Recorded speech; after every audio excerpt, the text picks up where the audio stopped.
Assalamualaikum warahmatullahi wabarakatuh. Apa kabar anak-anakku semuanya? Sehat semua ya? Semoga kalian semua diberikan kesehatan oleh Allah Subhanahu wa taala sehingga bisa selalu belajar dan selalu belajar. Anak-anakku semuanya, pada kali ini Bapak akan mengajak kalian belajar tentang akhlak dengan tema berbaik sangka kepada Allah Subhanahu wa taala dan berbakti kepada orang tua.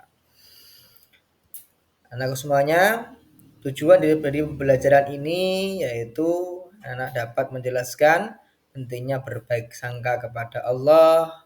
Anak-anak dapat menunjukkan sikap tawakal dalam kehidupan sehari-hari dan anak-anak dapat menjelaskan cara berbakti kepada orang tua sebagai wujud syukur atas kasih sayang mereka. Selanjutnya, apakah anak-anak tahu apa itu berbaik sangka kepada Allah Subhanahu wa taala? Berbaik sangka yaitu dalam bahasa Arabnya husnuzon. Berprasangka baik kepada Allah dalam segala ketetapannya, menerima segala takdir dengan lapang dada. Perintah berbaik sangka kepada Allah ini tercantum dalam firman Allah pada Quran surat Al-Baqarah ayat 216 dan juga pada hadis Nabi riwayat Bukhari dan Muslim. Selanjutnya, mengapa harus berbaik sangka kepada Allah? Yaitu agar supaya meningkatkan keimanan kepada Allah. Yang kedua, mendatangkan ketenangan jiwa. Yang ketiga, mengurangi keluhan dan pesimisme.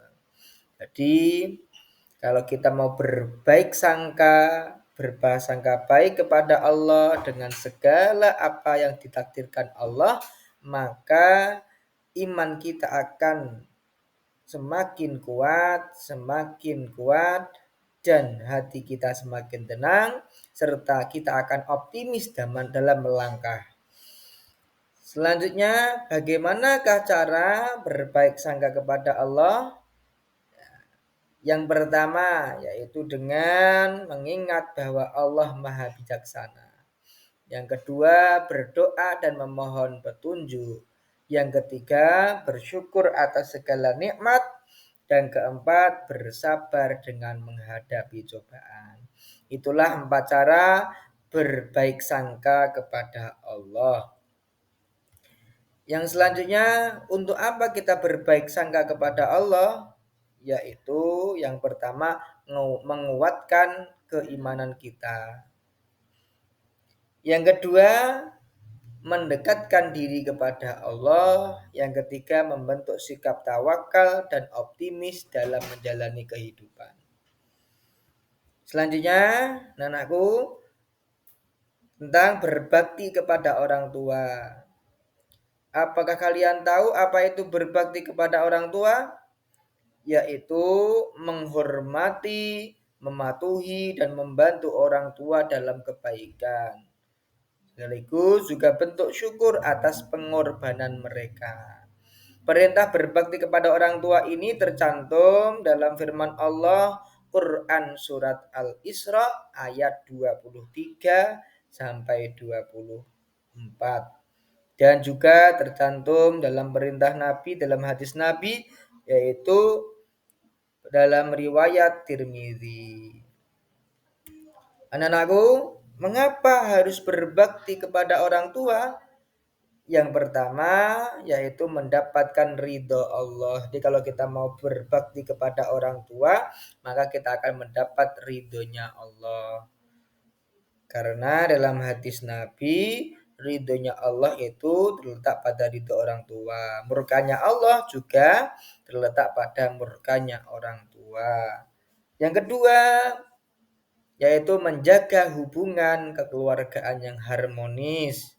Yang ketiga, mendapatkan keberkahan dalam hidup. Jadi kalau kita mau berbakti kepada orang tua, maka kita akan mendapat keberkahan dalam hidup kita, dimudahkan dalam segala hal. Selanjutnya, bagaimana cara berbakti kepada orang tua? Yaitu yang pertama, menghormati mereka dengan tutur kata yang lembut. Jadi kalau kita berbicara dengan orang tua, harus dengan kata atau tutur kata yang lemah lembut. Tidak boleh dengan perkataan yang kasar atau kotor. Yang kedua, membantu mereka dalam pekerjaan sehari-hari. Seperti di pagi hari bantu dengan bersih-bersih rumah dan lain sebagainya, termasuk juga membantu pekerjaan mereka. Yang ketiga, mendoakan mereka agar diberkahi. Jadi kita sebagai bukti berbakti kepada orang tua, setiap selesai sholat kita doakan orang tua. Seperti biasa doanya, ya Allahumma gfirli dzunubi wali walidayya warhamhuma kama rabbayani shaghira. Yang keempat, yaitu cara kita berbakti dengan orang tua, yaitu dengan memenuhi kebutuhan mereka jika memungkinkan. Selanjutnya, untuk apa berbakti kepada orang tua? Yaitu manfaatnya adalah menjalankan perintah Allah dan Rasul-Nya. Kalau kita sudah berbakti kepada orang tua, berarti kita sudah menjalankan perintah Allah dan Rasul-Nya. Yang kedua, membalas jasa kasih sayang orang tua. Yang ketiga, membentuk pribadi yang berakhlak mulia. Jadi kalau kita mau berbakti kepada orang tua, itu sudah menjadi bukti bahwasanya kita sudah berakhlak mulia. Oke, sekian aku semuanya dalam pelajaran kali ini. Semoga bermanfaat untuk kita semua. Akhirul kalam. Wassalamualaikum warahmatullahi wabarakatuh.